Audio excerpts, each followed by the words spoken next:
Okay. Listen, this is the third episode on the Secret Invasion show, and my God, do I have to talk about a lot of stuff? So I'm just gonna get into it really quick. I don't want to elongate the video for no reason, so I'm just gonna talk about some points, which means a lot of points from this particular show that I've written it down, and it's so crazy to me. The things that are happening, and also the things that are not happening. I don't even know what I'm saying, but let's get into Secret Invasion episode 3, things that I've noticed, and my breakdown slash analysis, and me just trying to make sense of what I watched and what I heard. So let's get right into it. If you want to watch the other two videos, they're up on my channel. I'll probably link them in this video. If you want to watch any other reactions to anime, TV, movies, shows, trailers, games, whatever you want to, whatever's there out on the internet, man, you guys can check out on the channel right now. And if you enjoy them, please subscribe. I'm trying to get to 1,000 subs by the end of this year, which seems really impossible, but it would be really, really fun if you guys help me out on this, right? All right, let's start by yeah, I think okay. The first one that I noticed is the new recruit, Beto. Wait, spoiler warning for the episode. If you guys haven't watched it, watch it first. Or if you just don't care, then okay, listen to it. The new recruit Beto might play a crucial role at the very end of the story, at the very end of the season. But I did watch an Easter egg video, and I think Vito might be dead because Vito was sent to the submarine, right? Yeah. Okay, no. I think he might still be alive because Vito was sent to infiltrate the submarine, but there were other scrolls who were sent to who was sent to the guy's place who was supposed to like give the launch code. So I'm wondering, and I'm a bit curious and a bit confused about this. I think Vito was one of the guards that Nick Fury shot, and there's also this theory that this Nick Fury is not the OG Nick Fury or whatever. There's two Nick Furies operating around. There's a lot of theories going around, man. It's crazy. But I think either Beto's dead after this episode, or he might have a crucial role to play at the very end of the season. And he might be the one to take down Gravica. Like, he might be the one to think that, oh, maybe what we're doing here is wrong. So, I don't know. I have a feeling they're setting this guy up for something really cool. Second thing is that it looks like an HBO show. Like the Secret Invasion looks unlike any other Marvel MCU show that Disney has put out because the shots it's dark with like lighting coming from creases in the blinds of windows and it's wonderfully shot. It's really wonderfully shot. Like if you showed someone a scene out of context, they'd probably think that it's from The Last of Us or some other HBO show. The and in some scenes it literally looks like a David Fincher movie, such as Fight Club, and there were moments where the color palette and everything reminded me of this movie called Drive as well, starring Ryan Gosling. Literally me, guys. You know what? Whatever. My name is Ryan. His name is Ryan. We're basically the same person. Anyway, never mind. It looks like a work of art. That's all I want to say. Super Skrulls. We get a name drop of the Super Skrulls, the people, the Skrulls in the Marvel Universe that were first introduced in a Fantastic Four comic, if I'm right, which I might be. But the Super Skrulls, the first bad guy in that storyline, had the powers of the Fantastic Four, like all four of the guys. So we get a name drop of the Super Skrulls here, and these Super Skrulls, a bunch of them played a role in, I think, one of Brian Michael Bendis's Marvel run. I forget the name of the comic, but they are basically a big thing in the comics. And but what the show did is that it chose to not involve Avengers into this story, which might be a big risk considering not many people are invested in the show anymore because so many people that I know and I've talked to found it borderline boring, which I enjoy thriller, spy, espionage stuff. That's why I am enjoying this show, but I can't say that for so many of you guys, right? So I really enjoy this. We get the name drop of Super Skrulls, and Gravik plans to end humanity within 1 week, which is an insane plan, and you need to put a lot of pawns in place and set a lot of things in motion really fast for that to happen.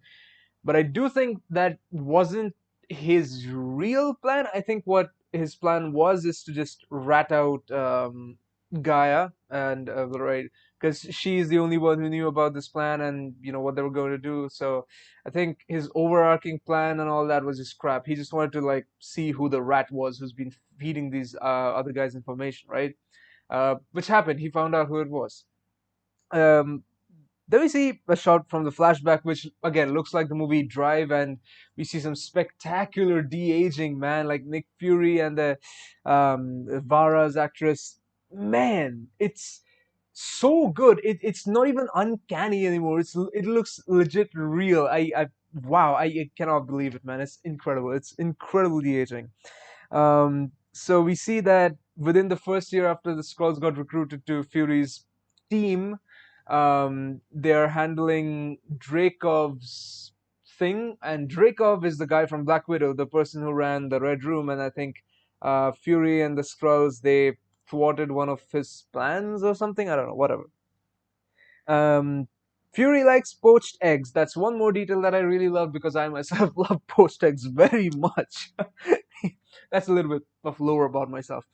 Then we see some really heartwarming and really emotional dialogue between Fury and Vara, who he now calls Scylla, which is interesting because Scylla is one of the figures in Greek mythology. I think there's Scylla and Charybdis, two sea monsters who I think trapped.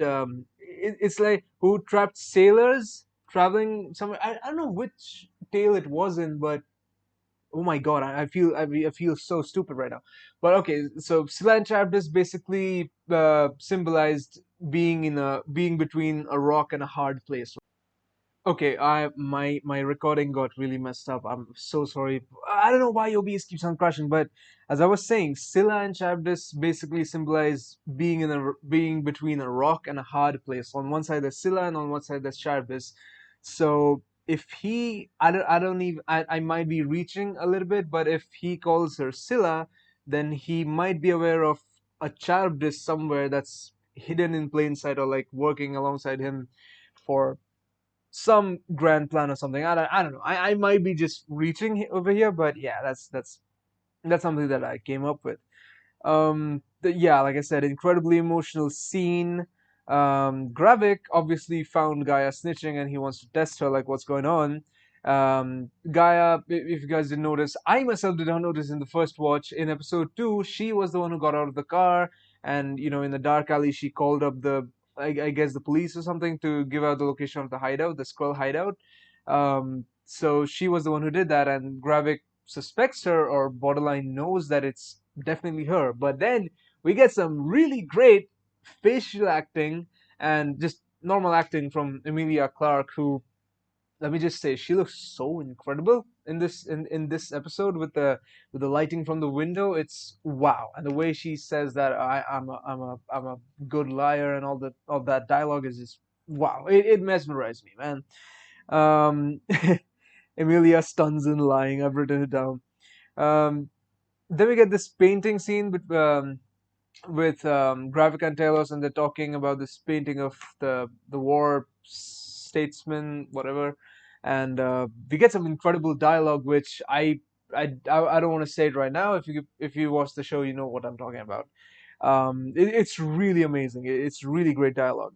Um, then we get a confrontation between Talos and between Talos and Gravik in the restaurant, um, and everyone there is a Skrull. That's the scene from the trailer that we've seen, which is fire. But then it is revealed that Gravik has used that machine and has put some of the extremist DNA in him, but I also suspect that he's put all four DNA from all the four creatures that we've seen early on: the Groot DNA, Ice Beast DNA, Collapsidian DNA, and this one, Extremis, right? So I think he's already juiced up on all four of those. So pretty scary. But I think they focused a lot on Gravik healing his wounds, and that scene might have a significance way later on in the episode, right? I'll come to that. Then we get the shapeshifter trailer scene. Yeah, beautiful. Oh, I've written a really funny detail. Right after the shapeshift scene, and everyone turns into a skull, and everyone just sits down and goes back to normal. A really, really beautiful waitress walks in, which just I was like, God, God, she's beautiful. If yeah, hey man, if any of y'all know who she is, hit me up. Drop the name in the comments, man. She's really stunning. Good lord. Then we get yeah, this the scene goes on, and we see um very fierce eye contact between Graphic and Talos. Like Graphic was all up on Talos's face, like, and Talos was again like keeping eye contact, and it was great. It was really fun to watch. Uh, yeah, Extremis. Dallas is really funny in the bar scene with Nick Fury. Like something I think something that we can all agree on is that the chemistry between Talos and Nick Fury is incredible in this show, and that's I think for people who don't like the show, that thing is a big highlight. It's a very big positive that there's good chemistry between Talos and Nick Fury. Um,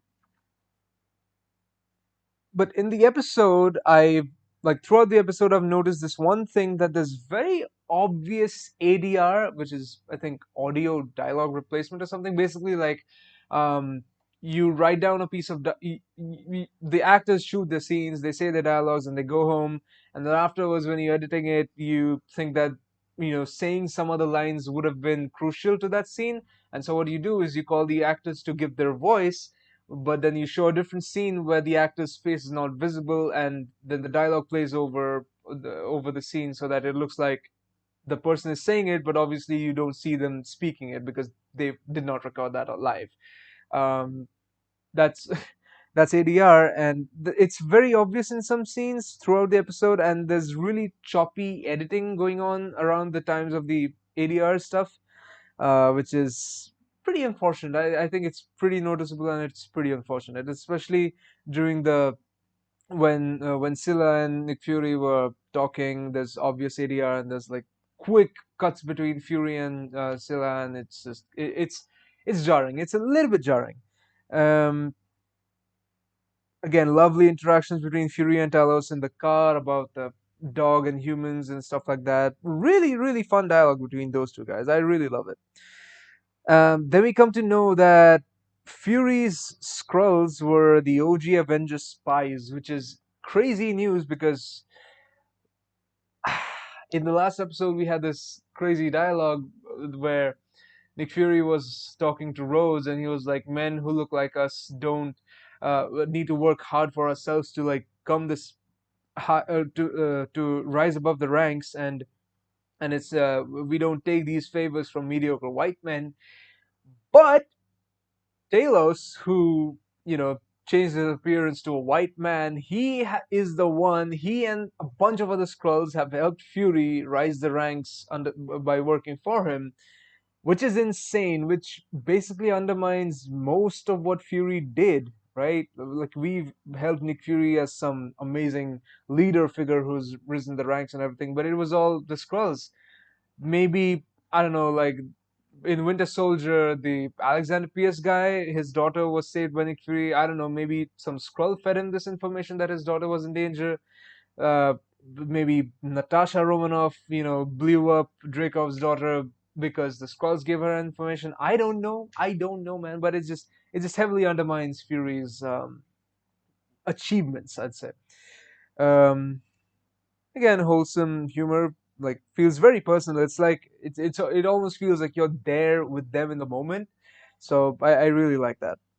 um Fury then just shoots up a bunch of people and scrolls in cold blood. He's very cold. He uses the guy's son for interrogating him, which is it's a crazy scene because I don't think the kid himself is a Skrull, but I think the Skrull guy who had the codes and stuff, he stayed with the kid for so long that he actually got attached to him, and I think that's a very subtle detail that most people would just overlook. That yeah, these guys are capable of emotions, and he let Talos go because of that. So wow, incredible.